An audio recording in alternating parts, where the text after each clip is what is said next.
Kayo ba, you think it's insensitive when people flex their wealth? So, you know what they say na parang kung sino pa yung meron talaga in life, like the wealth in life, sila pa yung hindi masyado nagfe-flex, 'di ba? If they are man, yung mga hindi sila nagfe-flex, nakikita lang ng mga tao. Pero kung sino pa yung wala sa buhay, sila pa yung loud about the things that they just bought, that they just ganito, ganyan, 'di ba? I would have to disagree nga that those who are like super old money wealthy don't flex. It's just more nuanced yung the way that they flex. I mean, parang they have their own status symbols na hindi tayo makarelate kasi hindi tayo old. The way to really tell a rich person is by their experiences. What have they experienced in life?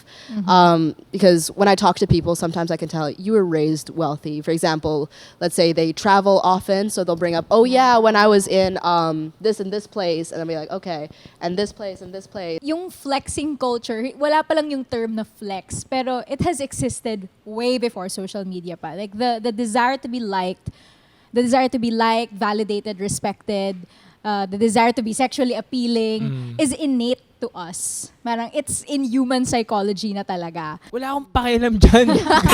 Ganun kasimple. Ba't mo pinapost? Wala naman akong pakialam sa inyo eh.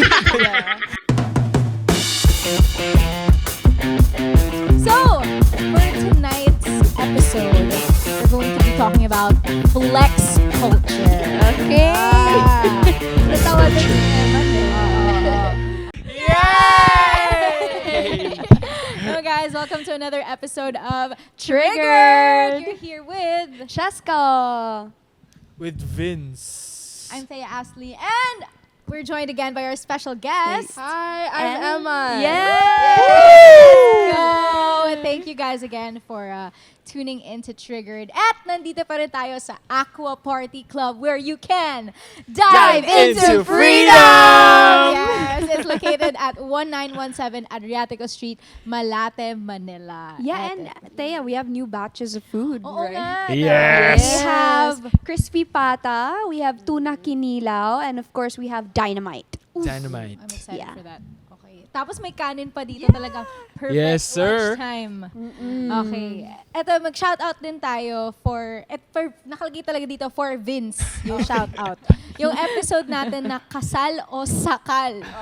Maraming mga nag-ingay sa comment section ng ATM TikTok account. Actually, binasa na natin yung iba mga comments doon. So, ayun. Check nyo sa TikTok ng Trggrd. Ayun. Yes. I think it's there. Yeah. So, for tonight's episode, we're going to be talking about flex culture. Okay. Flex Natawa din culture. si Emman eh. Basta muna tayo dito. Ano ba? What is flex or flexing? From later.com, the term flex is used to showcase or boast about one's achievements, possessions, skills, or attributes. It's a way of demonstrating confidence, success, or superiority in a particular area. When someone flexes on social media, they are often seeking recognition, admiration, or validation from their audience. So kayo, don't think, ano lang yung sagot nyo agad? What are you flexing on social media right now? Okay, I think yung biggest flex ko on social media was when I graduated as a cum laude. So I posted my photo there, my graduation photo, Bachelor of Science in Nursing. Woman Yes, in sir. STEM. Yeah, I know. Okay, that's Love my that. biggest flex. Okay. Ako, my most recent flex when I landed my dream theater role. Wow! I was Timonin once on this island. Okay, ikaw. Ako yung biggest flex ko is yung business ko and yung abs ko. Dalawa eh! Tsaka ito. Yan yung flex. Let's compare muscles. The sleeper build. Yes, Let's go. Oh, Emman. I think I'm more often than not, I'm flexing like my authenticity, my confidence, and my mental health journey because I've come a long way. Yeah, Yes, and we sir. love you for that. Love that for you. Okay. Kayo ba, what do you think is the purpose of flexing ba on social media? Well, I guess for me, social media has really given us the platform to do so as well. It just really depends on how people would like take it. Because sometimes we like to flex in a, kumbaga, we have that good intention of like flexing, you know, maybe like looking back on this certain memory or like certain situation that we've been in. But, you know, some others just, you know, flex for, to boast or something, maybe. Some other people. I think flexing is more of a social media thing, definitely. It's known as a thing on social media. But I think if you look back at times before social media, people have also been flexing, but to a lesser Yes. scale. It's just Yeah. because they didn't have the platform to kind of share it with everyone around the world. Correct.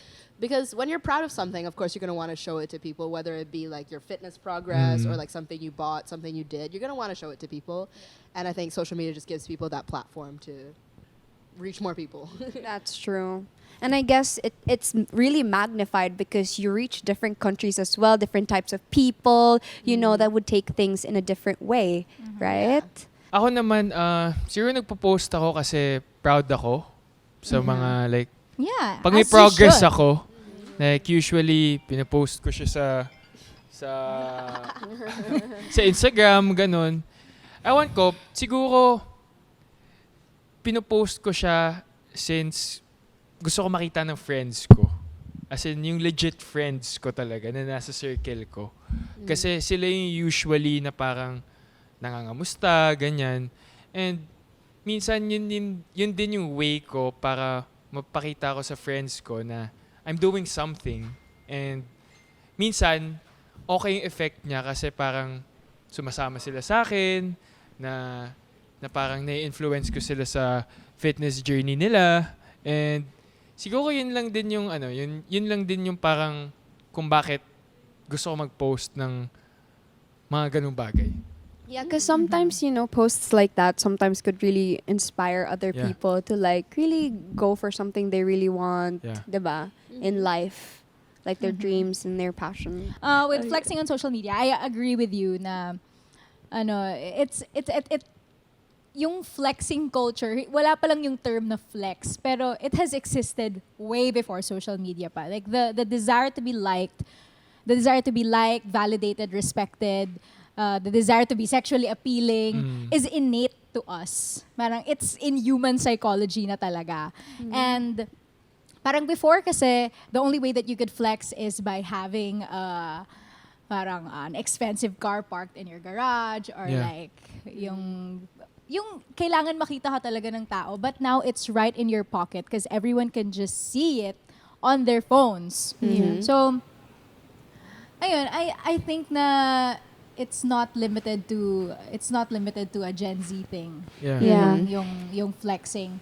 It's just And- validation has never been more quantifiable than it is now. Kasi ngayon you have likes, shares, reposts. As in, mabibilang mo na literally kung ilan yung tao na nag-a-approve sa kung sino ka, sa kung ano yung pinapakita mo. So, And also, like, based from what you said, it's not only limited to social media. Like, we're also flexing if we pass the board exam. Let's say, for example, Maria Juliana Francesca Anastasia Fausto or Cheska Fausto, RN, we have that credential. That's also like flexing because like you're showing people your achievement of being a registered nurse or something like that, your position. And Diba? feel ko para sa akin din, depende talaga sa purpose yan. Kasi may mga tao na nag-flex para mang-scam. Gets? yeah. Like, parang gusto nila ipakita yung sarili nila sa social media na hindi naman talaga sila ganun. So, minsan, parang depende talaga sa tao kung bakit sila nagfe-flex. Yeah, the intention. Yeah, yung Yeah. intention. Like, have you guys heard of Lil Tay or Lil Tay? No. She's this like little girl, like 12 years old at the time when she went viral, super viral for like flexing all the time, like her money, you know, designer outfits, all of this stuff. And she got exposed later for she didn't own any of it. Like it was her parents were making her do that for for social media publicity stunt. And yeah, I think the parents got in trouble for it because the dad owns like the property, not owns, but like is a real estate agent, and so he was supposed to be selling the property, but Lil Tay was like posing up in the. Oh, Yeah, kasi yeah. nga, meron tayong, parang even if it's not real. It's so easy na kasi to fake it. Just fake it till you make it. Yeah. Yeah. That's why not everything on social media is real, you know. Totoo. So kayo ba, sa mga flinex ninyo on social media, meron na bang mga nag-react positively or negatively? Pero bago yan, pwede bang tikman muna natin yung mga Yes. pagkain dito? Ito muna i-flex natin. Ito muna Food i-flex natin. that's right here in front of us. Thank you. All right, there we go. Ano? Ito yung una kong titikman. Ooh. Oh. I want Wait. crispy pata. Okay.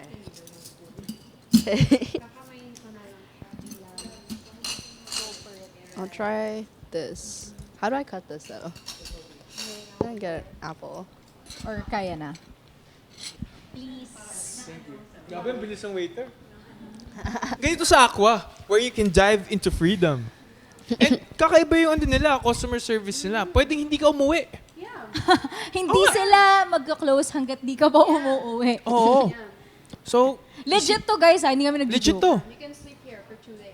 Yeah. As long as umu-order ka ba? Sige lang, stay ka lang. Okay guys, Tagalog na tayo. Ayan, Tagalog na tayo. Anong gusto mo sinabi ko?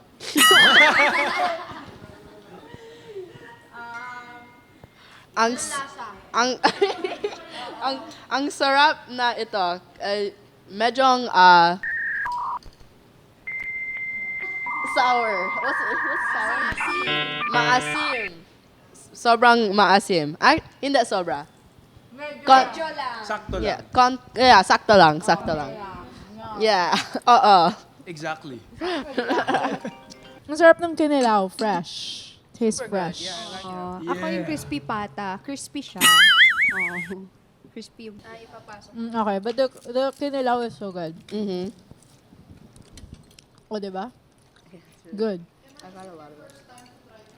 Yeah, but I tried something similar that's from Peru. Ceviche, yeah. Okay, kayo ba? Like, with the posts that you've done some flexing or things that you've flexed on social media, have you received positive or negative comments, blah, blah, blah? Yung sa akin, positive lang naman. Parang rarely naman ako makakita ng negative sa sa comments ko. So, which I'm grateful for naman din. But whichever way, negative or positive, publicity. So, publicity, charot. Oo, so, okay lang naman sa akin. Oo. Ayun. Kayo ba? Kayo? Nag-isip pa ako. Parang wala na. Kapasahan no? Oo. Well, sa akin, wala naman nagsasabi, like, wala naman negative na nagko-comment sa akin. Usually, ang comment sa akin is, nagtatanong lang about kung ano tungkol sa yung post ko. Usually, fitness, ganun. So, yun normally yung tinatanong sa akin. And, siguro, depende din talaga yun kung paano mo i-post, if kung mukha bang nagyayabang ka, or mukha bang like, may binababa kang ibang tao. Yeah. And para sa akin, depende talaga sa tao yan. Yun lang. I don't think I like intentionally try to flex and be like, oh, look at this. Yeah. Like, I did this, I did that, or I have this, I have that. But in the moments where like I do have something that's admirable in a way, let's say I did a video where I was showing my mom's clothes, and the clothes she gave me, which is like super nice, vintage designer, because she was a stockbroker back then. Yeah, people were very kind about that. They were very positive about that. And then a video where I didn't even see it as kind of flexing. It was supposed to be a joke. Was the Guess the Bill video. I'm sure you guys heard about that. I think maybe looking at it from an outside perspective, it probably didn't seem like a joke or like unserious, because for us it was very unserious. Like even my friend posted it to her reels, and before all the backlash, we were already commenting like, ha ha ha, we love this, like so funny, you know, like everyone in the video. Anyways, we assumed it was going to be taken as a joke. And also, none of us paid. Like, it was we thought because it was so outrageous for the winner to have paid, that like people would understand it was a joke in a way, but I guess not really. And yeah. And so I got a lot of negative feedback from that. At one point, I was #1 trending on Twitter. Wow. Filipino Twitter. Her. Flex. Love it. Yeah. Ano sabi ni Kuya Kim? My dad, anyone who's like been on Artista for a while, like they reached out to me and they said like it'll pass. And because a lot of them have gone through similar things at one point in their careers. And I'm sure, I don't know if you guys have, but Yeah. yeah. So like, yeah, they all just told me like it'll pass, but I hope you're okay. Because it was my first ever like big controversy. Kind of. Okay, gets.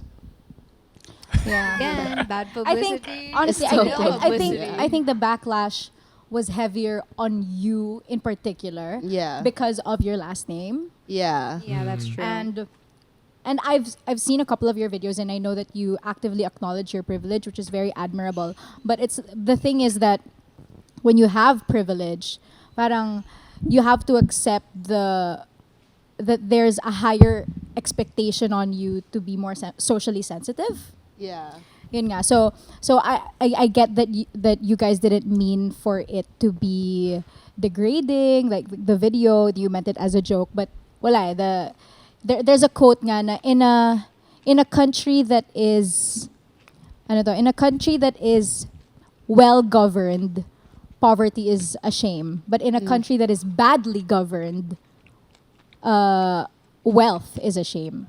Kasi most of the people here, yung the bill is like parang 3 months worth of their expenses. Yeah. So I think they found it parang distasteful. Yeah. That's what I think. I acknowledge that it could have, it came off as a distasteful joke, even if it was a joke. But I think also people kind of looped all my friends into the same kind of privilege that I was placed in, when in fact, some of them came from the province, others immigrated to the Philippines to try and get a better life, others moved from like somewhere to the Manila alone. Like one of my friends, the one whose birthday it was, she moved when she was 17 to Manila alone to work and try and get a better life and all those things. So I think just because of my last name, everyone kind of grouped us into that. Oh, they're all privileged, insensitive, ignorant, rich kids, and that was also a little bit frustrating, I guess, to kind of group us all in there. And I acknowledge my privilege, but and I'm sure other girls were also in a place of privilege, in the sense that they can go to a dinner like that, but they weren't. A lot of them weren't originally like that. You know what I mean? Yeah, I get. Okay. So kayo naman, wala pa kayong mga ganon na naging negative? No, wala pa. I guess people just don't care about me. Same. Like, diba? Kasi parang, yun nga, diba, gaya ng sabi mo, it's because of her last name din, diba? Where, like, yung, syempre, well-known din yung dad niya. Kaya eyes were, like, on you. That's why people, like, cared that much. Yeah. Kaya masasabi ko rin na I don't think I have gone through anything like that just yet, because I don't think, their eyes are on me or something like that. So it's really a factor then, if you're But even tayo na hindi naman ganun kalaki yung following, we still I'm sure na kayo din, like, you still try to be responsible as much as you can with what you put out in public. Yeah. Siguro sa akin yung mga comment, medyo, yung iba bastos. Yeah, because you're showing off your physique. And how do you feel about that? Nakakatawa. Natawanan mo na lang. Oo, natatawa lang ako kasi parang since nung parang 17 ata na-experience ko na yun, na parang ang babastos ng comment sa akin. So, wala. Sa katagalan, parang manhid ka na din sa mga ganyang comments. So, wala, yun lang. Kaya tuloy nyo lang. Wow, we love that. Nakakadagdag kayo sa... Nakakadagdag na confidence, sa totoo lang. So, yung pag may basher ka, ibig sabihin sikat ka. Oo, Ganun pinag-uusapan ka. Oo. Yun yun. So, good thing yun. Good yun. Oo. Bash nyo lang kami. Okay, Chares. Ayun na nga. So, Though ako, alam niyo recently, like, I had a moment na naiyak ako kasi I rarely read comments na. Pero may one time, I think it was a few days ago, na I was on Basta I was updating my Facebook page. Tapos lumabas sa timeline ko isang video na of our performance sa All Out Sundays. Na I forgot what we were singing. Basta we were singing in the video. Group kami. Tapos may mga comments na about my... Basta parang ako daw yung nakasira nung performance. Basically, hindi nila gusto yung boses ko. Tapos I don't know why. Siguro I was on my period. I don't know. I felt so affected. Naiyak ako. Yeah. Yeah. Tapos parang it just reminded me na words have so much power. Diba? And it's so easy now kasi to comment because you're literally just... you're anonymous. Yeah. Diba? So it's easy to not think that there's another person on the other side of that screen reading the words that you... Plus marami pa sila. So parang feel mo pinagtutulungan. Yes, parang ang dami. Parang if you read it enough times, you start thinking it's true, even if it's not. Right. And I think, Yan. in terms of how I handle comments, I think when I never really got an overwhelming amount of hate before, at least online, because I'm very new to like the social media kind of space. But immediately when I started to read all these different things about me, especially on Twitter, I kind of just deleted the app to just like, because you're so tempted to just scroll through and see everyone. Doom scrolling. Yeah, doom scrolling. And I just deleted the app, so I had no option to. And I deleted my account as well. So if I tried to log in on Safari, I couldn't. And also, I kind of limited comments because I think to a certain extent, like I'm fine with hate comments. Like before the overwhelming amount of hate, I would get hate comments about my looks, my personality, etc. I don't care about that. You know what I mean? But it was just getting to the point where it was so overwhelming that I needed to like put in certain things to kind of stop, like protect my mental health in a way. And then also it's just, I think I was very frustrated. That was the main thing because, there's things out there about my family, about like information about my family. And so people kind of just base it off of that, like what they think my family is or like how we got our money or who they think we are, who they think I am, etc. And so it was just really frustrating to see people come up with these different kind of false statements and accusations. So at one point we were even getting lawyers involved for different things, people spreading misinformation basically. Wow. Yeah. That's intense. Because it took a toll for a little bit, definitely. Like a day, 2 days, it definitely took a toll because it got to a point where people were telling me things outside of the issues. Because, I was getting called insensitive, ignorant, stupid, talentless, useless, whatever. But then people were also telling me different things about me as a person, and that kind of got to me. Because I can handle hate about my looks, my personality, anything like that. But this was an attack on my values. And I place my values all the way up there as something that I really, really take pride in a way. And yeah. Meron bang time na na-experience mo like actual talaga? Like may lumapit sa'yo? Sorry? Like, do you have an experience na like Someone said it to your Yeah. face. Oh, no. Absolutely no one ever said anything to my face. And I think the people who knew me personally, nobody ever like kind of turned on me in a way because they all know who I am as a person and they know what I value. And so a lot of them were on my side saying like, this is so wrong. I'm sorry you have to deal with this, et cetera, et cetera, et cetera. But, Baptism of fire. yeah. But I think everyone at one point in their career has to go through. But it's a canon event. Yeah, it's a canon Diba? event. Yeah. That's really true. Okay, ba, you think it's insensitive when people flex their wealth on social media? Ako, Halimbawa, may nag-post ng brand new car or I don't know, something like that. well, ako hindi naman. Ako din, hindi din. Parang lahat ng nakikita ko sa social media is para i-motivate ako. Yeah. Parang yun yung ever since na mindset ko. Siguro mga 3 years ago. Yeah. Na lahat naman ng nakikita natin sa social media is hindi naman totoo. And may iba totoo. And siguro yung pwede ko lang magawa is ma-inspire dun sa mga nakikita ko. Exactly. And I know other content creators like on TikTok, like when they're flexing, sometimes kasi it's not, parang sometimes it's also like funny and parang entertaining pag you know her? yeah. Yung parang she's like flexing all of her like luxuries in life, material things, but it's not, ano mo yung degrading, it's not offensive. Hindi but it's yabang. like, it's not, it's funny, it's nice. I think when it comes to a point where you're trying to push people down and push yourself up at the same time, that's when it becomes a little bit like, but if you're just flexing something, then I think it's fine. Yeah. So I was just frustrated by that because people were trying to equate me to her, and I was just like, she was purposefully bringing people down, saying, if you can't afford this, then you don't need to do this. Why are you so mad?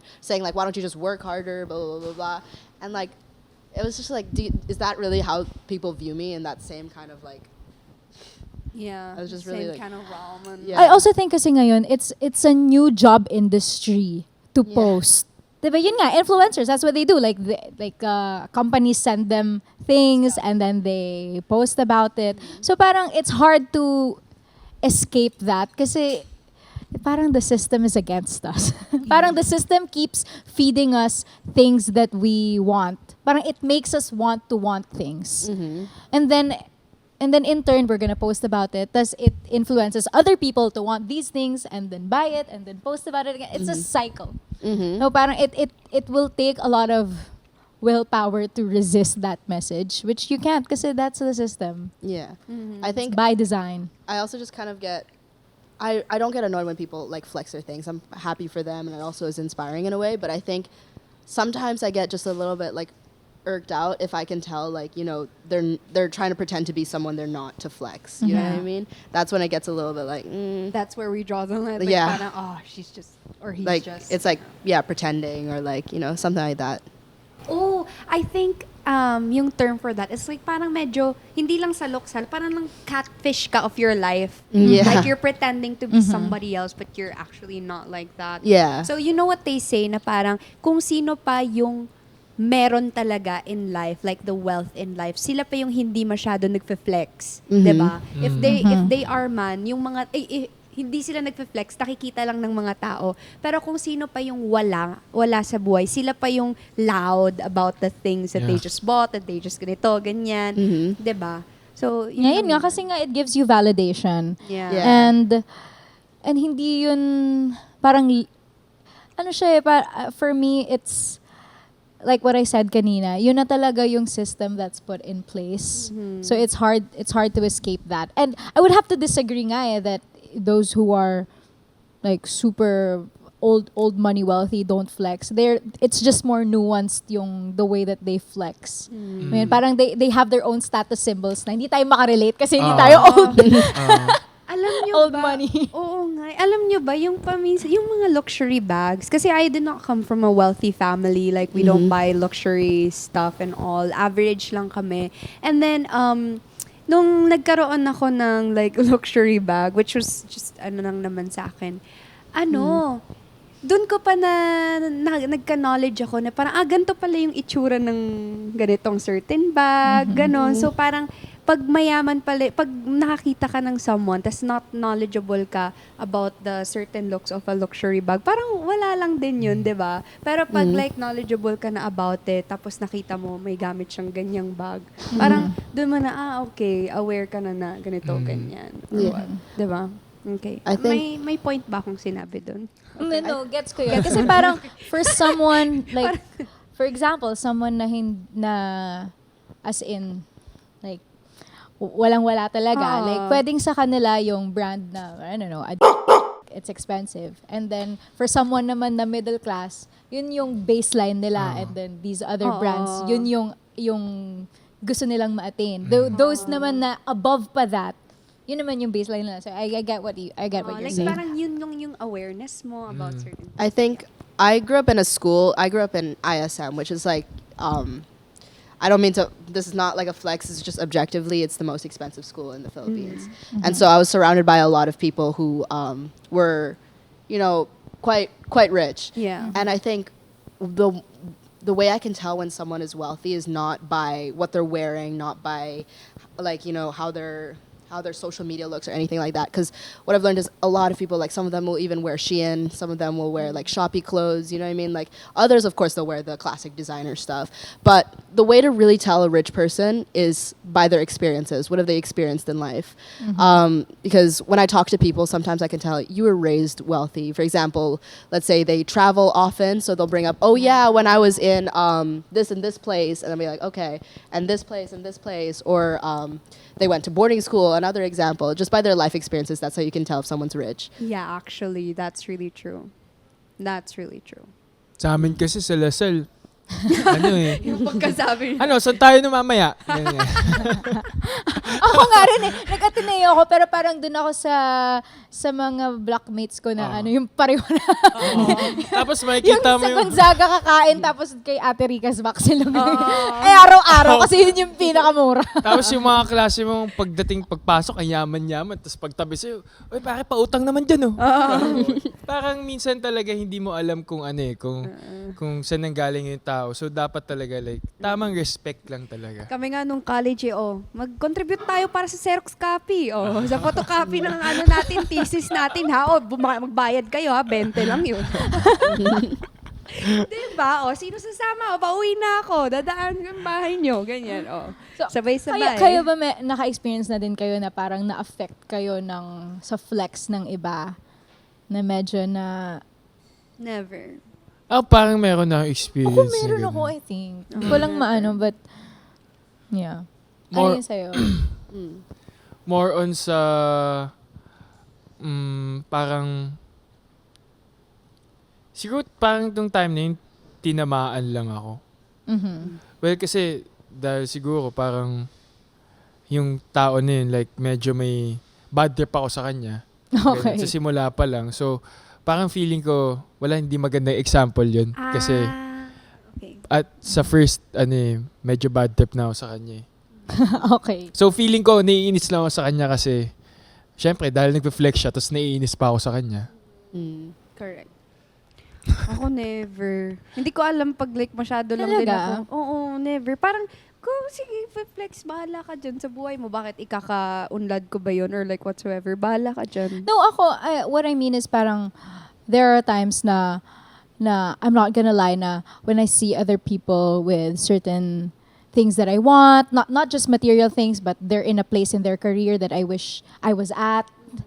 Parang may moments ako with myself na, ay, sana nandyan na rin ako. Sana may ganito na rin ako. May, Gets. Totally. may ganun. May ginagawa pala akong technique kapag meron gustong mag-flex sa harapan ko. Oh. Like yung, kunwari, nasa bar, ganun, sabihan ako na, bro, kuha ka lang kahit ano dyan, ha? Tayo, order talaga ako. Mayabang ka, payayabangin pa kita. Sometimes I just feel a little bit jealous when I see, like, for example, I scroll through some people's pages and just like, you got to like just travel alone casually to like Greece or something like that just because you asked your parents. They was like, yeah, sure, you need a little vacay. You know what I mean? Like, it's just like, it's like, ugh. Like, I have some like people I see on social media, like they just casually have a house in like overlooking Central Park in New York, which is like very, very expensive. They don't even live there. They just go there whenever they travel and stuff like that. It's just like, Yeah. Oh, kanina on the way here, I came across this certain model's page, and like I had a moment where I thought to myself, frick, if I looked like that, like I would rule the world. Diba? May ganun ka lang. Di mo naman, those are unguarded moments. Di mo mapipigilan na parang may ganun. Gets naman. Well, dito may mga different types of flexing. Meron dito, excessive wealth display, constantly posting about expensive cars, luxury items, or lavish lifestyles that can come off as boastful. Ang dami mga ganito naman talaga on social media na as in puro luxury cars yung... Oh, parang usual naman nila. yung na-flex eh. Yeah. Alam mo kung ano yung parang nai-impress ako sa mga flex? Pag yung marunong ng ibang language. Yun yung dun ako parang natutuwa na parang, shit, sana kaya ko din yung ganyan. Parang, siguro yung sa bahay, Bisaya. Yung mga kapatid ko marunong mag-Bisaya, ako lang yung hindi. Kasi nga, tinuturuan ka naman, pero hindi ka... Hindi, si Papa yung yung dad ko kasi yung ayaw ko turuan ng bata. Kasi daw, baka mahirapan daw ako mag-English. Ang ending, nahirapan talaga ako mag-English kahit hindi naman ako natuto mag-Bisaya. O, Wala diba? nang Bisaya, wala pang English. Wala nang Bisaya, wala pang English. Ay, bad trip talaga. Sabi mo kay Tito Ali. Salamat sa lahat. Last time kasi si Tita Gigi, shout out mo. Ngayon si Tito naman. Pero ito, yung mga medyo uncommon. Meron dito, relationship overload. Sharing too much personal or intimate content about relationships can make others uncomfortable or feel left out. Blah, blah, blah. What's your thoughts on people who constantly post their significant other? Or like, if they're fighting, ganun, parang pinapost din or whatever. I don't know. I think it depends on like if it's tasteful or not. You know what I mean? Because I had some friends like in high school, like they'd post with their boyfriend. You know, they're in underwear and then they're like on their boyfriend like that. It's just like yeah. I don't like that. But then if it's like you're holding hands and then If it's something cute. if it's and something like, cute, yeah. then like or like Teach their own. aesthetic, yeah. Pero minsan nakakainis naman talaga yung masyadong kinukwento yung relationship. Na parang, wala akong pakialam dyan. Ganun kasimple. Ba't mo pinapost? Wala naman akong pakialam sa inyo eh. Yeah, though also I really hate it if like couples, like when they fight and then they post it on social media, like parang nag-aaway sila. Or parang, oh, this guy cheated on me, ganyan, and they'll Oh my post, or gosh. this girl cheated on me, ganito, ganyan. Oh, what's your thoughts about that? Yung after mag-break tapos ipopost. I don't like. I don't like that don't either. I think just like. keep it private. Yeah. Ako gusto ko. Hindi, joke lang. Kasi Ayoko din. chismoso. Okay. Unless they did you Okay, really if really they did, dirty. yeah, that's what I was gonna say. If Yeah. they did me dirty and I feel like I'm gonna protect other girls by posting this, Maybe some, or, hindi, pero, Or they just deserve to be exposed. yeah. Meron din dito, humble bragging. This is when someone tries to show off by pretending to be modest about their achievements, which can come off as insincere. Meron na ba kayong naaalalang nakita niyong post na humble brag? I think this is the most common type of bragging within like the more like you know what I Yeah. mean, like they'll try and be like subtle about it, like, oh, look at my fork, and then there's like $1 million watch on the Yeah. subtle flex, Yeah, you it's just like, know. oh, like going out to eat, and then it's like a Rolex on the hand or something like that. True. I'm just in my jammies, but it's like Louis Vuitton jammies. Yeah, and exactly, stuff. something like that. Okay. True. Meron din, ano pa ba nandito? Food and luxury dining. Parang ito. I get jealous then when people like get to eat like really good steak and all that stuff. Cause like, Na everyday, parang yun yung everyday meal nila. no, cause I've never tried like a really good steak like Really? Wagyu. I'll take and you somewhere. like- Yeah, I really want to. Oh my take you somewhere. gosh. I get jealous. I'll take you talaga. somewhere. Meron tayo ditong flexing gone wrong story from GMA News. Skincare entrepreneur na panay ang flex sa social media ng bilyong pisong kita, hinabol ng BIR. Isang negosyante na panay umano ang flex sa social media ang malaking kita mula sa kanyang beauty and skincare products na hinahabol ngayon ng Bureau of Internal Revenue dahil hindi raw nagbabayad ng tamang buwis. Natuklasan umano na hindi nakarehistro ang mga pasilidad ng negosyante na nagbebenta ng mga produktong pampaganda at pampaputi. Yun na nga. Yeah, goes to show, like, don't flex it if you don't it's really not have it. If it's not clean. true. Yeah. Tsaka if it's not clean. Yeah, exactly. All things. Baka naman kasi si owner, masyado lang natuwa dun sa achievement niya. Gusto niya kagad i-flex. Kaso yun pala, hindi niya naisip na Hindi pa siya bayad. illegal pala yung ginagawa niya. Yeah. Well, kaya nga guys always think before you click. Yeah. Yeah, on Sure. social media. If it's already like in the internet, you know. Yeah, digital footprint. Yeah. My digital footprint is already so bad because you know Musically. I had a Musically. I would post so many of those Musicallys, and then it switched to TikTok. I forgot the login, and now I can't delete my Musically. Oh shit! Wala na, girl. Yun ang never ko na-try, musically. Hindi ako nag-musically nung sikat siya. Yun lang naman, whatever you see on social media, take it with a grain of salt. Not everything is also like very true. Not true at all sometimes.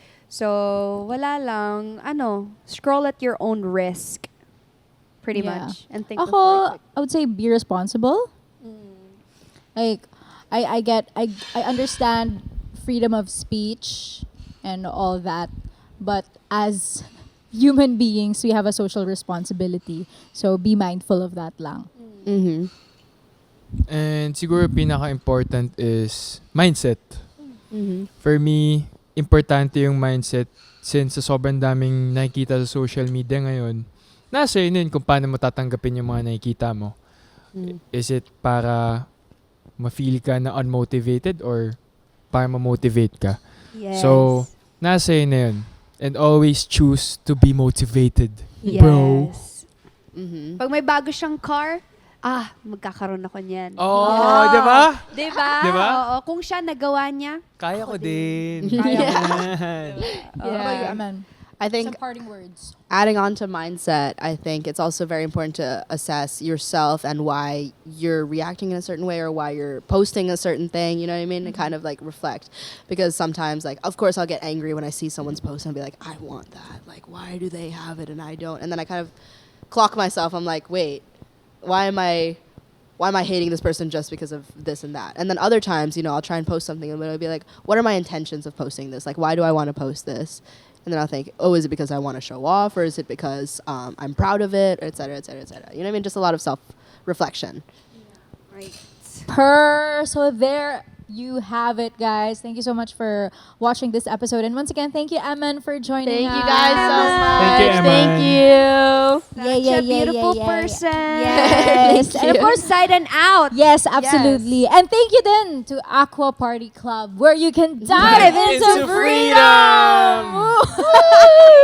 Thank you, guys. Pwede ka rin matulog dito ng 2 Thank- days. Thank you guys for having us and thank you for this delicious food. Once again, this has been Trggrd. You can catch us ATM YouTube channel, Apple Podcast, Spotify, Audible, and the ATM official Facebook page. Please leave your comments. Maka i-feature namin yung comments ninyo sa next TikTok or sa next episode of the podcast. And we'll see you then. Thanks, Okay, guys. thank you. Thanks, guys. Bye. Bye.